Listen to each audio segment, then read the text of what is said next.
నన్ను ఎవ్వరు ఏం చేయలేరని. అయ్యా ఈ ప్రజలతో పెట్టుకున్నాడు, తెలంగాణ ప్రజలతో గోక్కున్నాడు, బాగుపడి బట్టగట్టినోడు ఎవరు లేడు కిషన్ రెడ్డి గారు. నువ్వు చేస్తున్న వ్యవహారం ప్రజలు గమనిస్తారు. అందుకే 15 తారీఖు తర్వాత ఖచ్చితంగా కార్యాచరణ ఉంటుంది.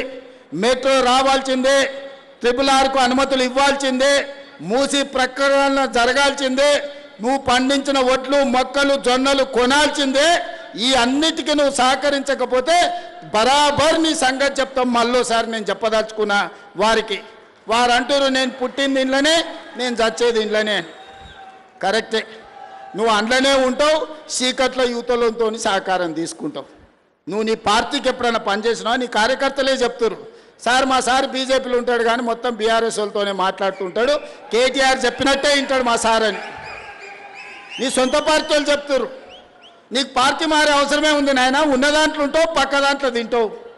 దొంగది కాదు దొడ్లకు రాదని వెనకటికి ఎవడో చెప్పిండు. గట్లనే ఉంది నీ కథ.